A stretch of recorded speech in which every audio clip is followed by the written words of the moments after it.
friend, Jeremy Hoffmann. And Jeremy, I just want to go into today. I want you to share a little bit of your story. Who were you before the Jeremy Hoffman that you are now? Yeah, if I were to look back 5, 6, 7 years at who I was and had the foresight to see who I am now, I wouldn't believe you. I would say that you're out to lunch. I'd say that you're crazy. I would say that you were a dreamer because the person I am today in my body, in my mind, my soul, in my relationships with my family, with those I connect with, I never imagined that I could have this type of life. And to give some context, I this is all self-induced, but was significantly plagued by stress and anxiety. I struggled with aspects of addiction. I was a workaholic that had burnt myself out time and time again, and was actually in the hospital on and off for 2 years with chronic pneumonia, or walking pneumonia as they called it, and all kinds of different issues with like sleep apnea and my libido and my sex drive. And I was frustrated and grumpy and angry, and I had rage, and all of these very dense, and I don't blame or shame that aspect of myself or anyone else, but very dense, heavy energies that I was moving through. And the fact that I've been able to learn, to practice, to implement the modalities and tools, perspectives, mindsets, and continue to educate who I was to who I am now, and I continue this process, is the best gift that I could have ever given myself, and truly an honor to be able to show up as me, the best that I know how to in this moment, and continuing to do so as time progresses. Mm. What do you think took you down that road initially? I feel like there's such a kind of a program, and if we look at it in terms of peak performance, I think often we're so kind of programmed to be a peak performer at work, right? And that's sacrificing maybe our mental health or our physical health or our relationships. So what was it that kind of took you to that initially? Yeah, I mean, as I've begin to unpack this, there was the wound of needing to feel validated, of needing to rebel, needing to go against the grain, which I'm actually really grateful that I still have that energy in me. It was just misdirected. And so, as a young guy, and of course, many people, I am still a young guy, and I know that I am, but even younger in my teens and early 20s, that act of rebellion that I was going through was channeled in maybe not the most preferred way. I knew that I was here to make a change. I knew that I was here to go against the grain, but my avenue or my method of doing so was just not quite aligned yet. And of course, everything that's ever happened to me is so perfect, right? That it is what it is, and it's so divine that everything we experience is here for us to grow and learn through. And before that, truly, I believe it was built that the drive that built that inside of me was scarcity and validation. I wanted to amass more things, so I pushed myself harder, and I wanted to be validated. I wanted to make my parents proud. I wanted to attract a good partner through my success, and I channeled that through the means of materialism and workaholism to validate and fulfill in that current phase the lack that I had inside of my being. Mm, It's amazing. And I feel like so many of us, myself included, felt that lack, felt that unworthiness. Where do you think that comes from? For people that are watching that are like, I often say sometimes people aren't even aware that they're not aware, Mhm. right? And Mm. so, or blissfully ignorant, or however you want to put it, right? Like kind of going through the motions in their own life. So, um, where do you think that those feelings come from, and how does somebody identify it if they're not or haven't been able to? Well, this is an interesting thing that I've been, playing with on the inside of my own, mind and field is, do we need to this? Because through this phase of unworthiness, we cultivate, our truth, our worthiness, our stability. We go through it. Nothing in life is just, handed over to you. It is always, it doesn't have to be hard. It doesn't have to be suffering, but there is something that is so, I believe, fulfilling to going through the process. We always go back to this, analogy of the hero's journey or climbing a mountain. Would the view of the mountain be as satisfying and as beautiful if you were just dropped there from a helicopter? Now, yes, the view would still be spectacular, but the inner satisfaction of like, hey, I climbed this mountain, and there were moments that were challenging, and there were moments that, pushed my fitness or pushed my mind, but I'm happy that I went through it. And so I feel like a lot of these things that we speak to, even around worthiness, are innately in us when we come in. And sure, we can amass it to, childhood trauma or generational trauma or ancestral trauma as, some of the aspects to this, or our dharma, as someone else might say. But I actually believe that that is all perfectly divine for our unique soul's imprint in this world to go through what it needs to go through in order for it to show up fully. And and I think that's just something that, the more that I lean into that acceptance, and I was just journaling about this last night, I was like, even though I've been able to achieve a lot of incredible things, there's still this inside that's like, keep going, keep going. And so I tune into that, and it's like, that inner voice of like, hey, you are enough. You are worthy to cultivate Mhm, this life. mhm. You are incredible. And there's this reminder that I give myself. And I'm also grateful that there is this voice that says, hey, like, you got this. Like, you are okay. You are worthy. And there's the flip side of it that says, hey, have you done enough? Which, continues to help propel me forward. I just don't shame or blame that aspect. Now, the worthiness, though, as we come, like, how do we identify that? It's truly, I believe that the fact that we're here on this earth in this moment, if anyone's listening to this now or in the future, and it sounds so cliche, but the fact that we're breathing, the fact that we're alive means that we are enough. We've already gone through so many odds. We've already crossed so many obstacles. We already have so many things that we can celebrate in our lives as long as we're willing to see it as a form of celebration, and we implement gratitude for what we have in our lives. And the key thing here is to remove the comparison to other people, because I notice that we do feel more worthy, we do feel more grateful, we are in more celebration. We're not comparing ourselves to the success or to the visual or aesthetic success that we see through our screens and our programs and our social media and things like this, to actually realize that we have way more than we need. And I believe we always have exactly what we need when we need it. Mm, absolutely.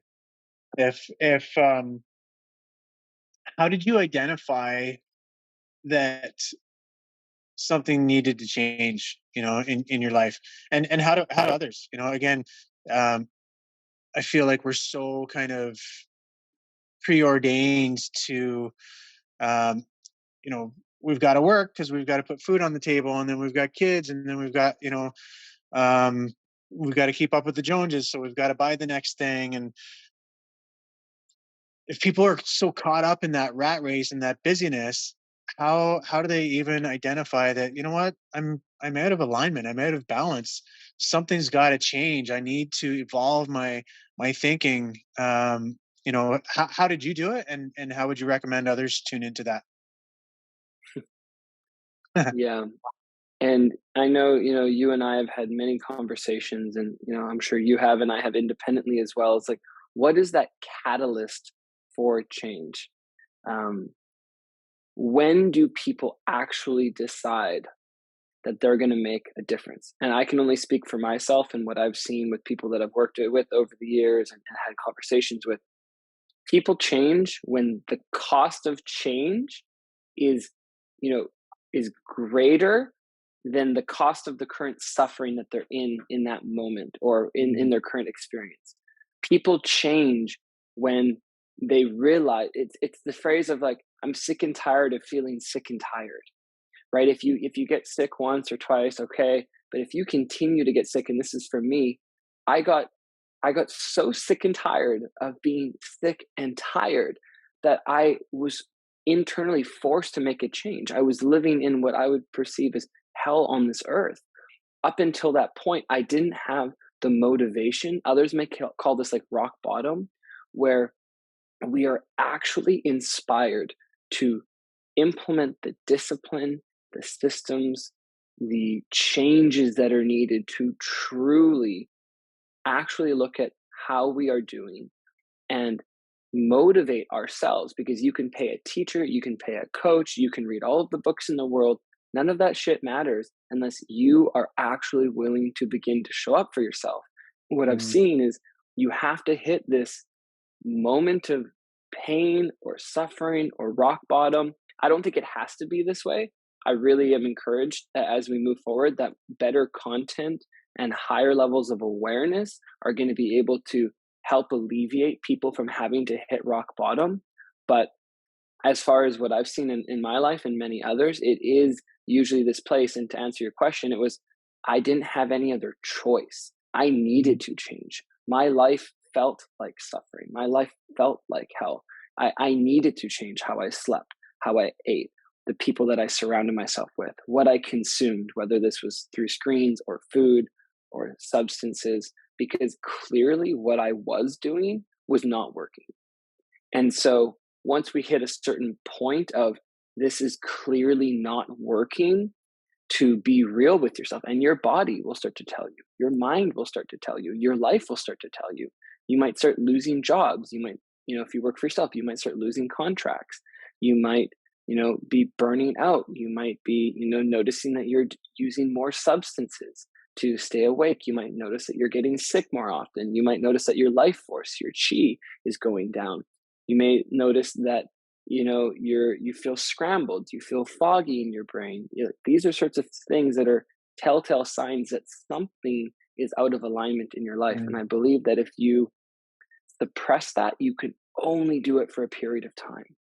Like, whether you suppress that for 20 years and it pops up when you're in your 20s or your 50s, or in your 50s to your 70s, that stuff that you are pushing away, that stuff that is in alignment in your body, in your field, in your soul, your mind, will give you smoke signals. Hey, this doesn't feel good. Hey, this doesn't feel good. And I believe even if you are, more, I'll use the word ignorant, or not aware of that, I believe that you will see the signs once it becomes important enough. And that if you're willing, you will have to, choose to make those changes in your life. mm. So in terms of making the changes, now you mentioned earlier some of the struggles, the trials, the obstacles that you had to break through. Um, is there anything else you want to share in regards to that? And then some of the things that you actually implemented to break through as you were starting to transition from those struggles and those old feelings to where you are now? Yeah, great question. And I'm co-authoring a book, which I'm writing a chapter along with many other people right now, and I ended up going into more of the mindset side of things, because one of the original things that really helped me, one was changing what I was consuming with respect to like audio, so music and podcasts.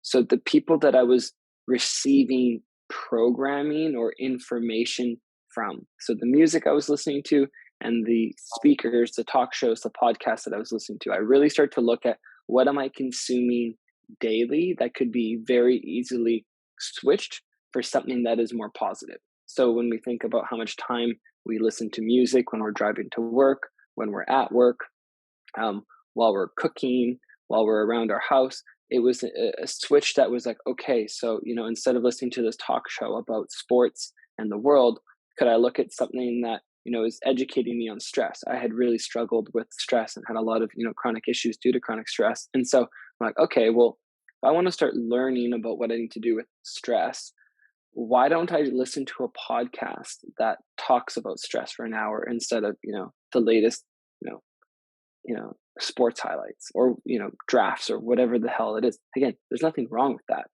All I knew is that I was suffering from side effects of stress. And with that same hour that I could have been listening to sports, I decided to start to educate myself on stress. Um, and there's resistance to that at first. And at first, I didn't want to do it. But when I started, the side effects of the reality that I was experiencing became so great that I couldn't enjoy the sports. I didn't enjoy listening to that anymore because I was stressed about work or just my body was having some type of a reaction. So at that point, I knew I needed to switch it up. So that was one thing. Secondly, I did appreciate the use of plant medicines and different psychedelics. I believe that they were able to help me expand my perception of awareness. However, it's very important because I do believe that they offer us an opportunity to see beyond our fixed reality. But it's highly important to educate yourself and to integrate each and every experience for weeks, if not months. And that is not the change. That is giving you a viewpoint of what may be possible and really helps you expand beyond your current ego or perspective. But it's the day-to-day lifestyle changes that you make every day, the habits and the systems that you begin to implement into your life that actually make the difference. It's not that, not just that ceremony, not just that experience. It is what you are doing, how you are spending time in your mind space, how you are organizing your thoughts, how you are processing your emotions day to day that really makes what I believe to be the difference in your life. Things like breath work. Now, again, when we hit resistance on these things, we can just go to YouTube and type in, beginner's breath work, and it's just going to talk to you about, the importance of breath work. If you're curious about something that I share or anyone else shares, make a commitment to yourself. Something that I like to do is just instead of just creating a to-do list, put it on your calendar. Schedule a time when you're going to do it. If you've heard breath work 5 times in the past couple of weeks, why don't you spend 30 minutes and just listen to a podcast on it? Listen to a YouTube video on it. You don't even have to do it. Just research a little bit more what it is. What are people talking about this? So that was super powerful for me, especially, not wanting to use psychedelics as a crutch, but really tuning into natural source and to other elements. Movement was really key for me. And something that I'm practicing more recently is actually one of the things that Lee's a master in, which is, in the gym and movement, but any type of movement to just like start to move energy through my body was super important. I developed some skin irritations, and one of the things that I was witnessing and intuiting was that was energy that was being stuck in my body and therefore coming up through my skin. So really just starting to learn how to like move my body, learn to move that energy through my body. And I think the number one, so there's a tool, a tactic, some of the things on how I would change how I consume information. The other one is just a mindset that life, I truly believe, is happening for you, not to you. And when life is happening for you, everything is an opportunity of growth.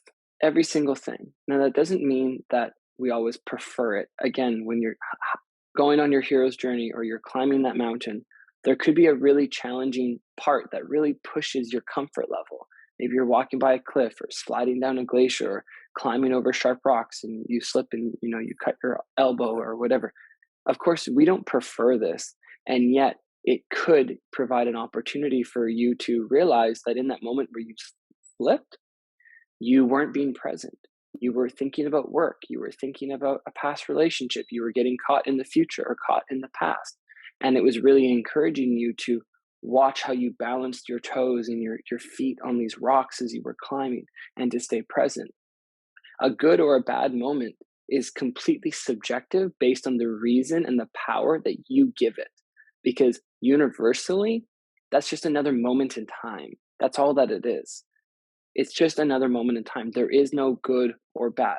That good and bad are given meaning to only by you, and then maybe some other people who decide to agree or disagree with that moment. So when we realize that a moment is a moment in time, and we realize that life is happening for us to grow, to expand, to become more aware, to become more of who we really are, it shifts us from the victim consciousness. So I can't believe that I fell, or blaming or shaming myself, or blaming or shaming someone else. Well, you were walking too slow, or you were walking too fast. So that's why I slipped and fell. But the truth of the matter may be that you were not being present. And so we shift from the victim that is blaming and shaming ourselves or others to the victor that begins to take responsibility for that moment and be radically transparent, radically authentic with how we are showing up in this world, and take responsibility for our life and our actions. And this is what I wrote this chapter in the book on, because you can do yoga, you can do breath work, you can eat organic, you can hire a coach, you can drink plant medicine, you can smoke all kinds of stuff. You can pretty much do anything.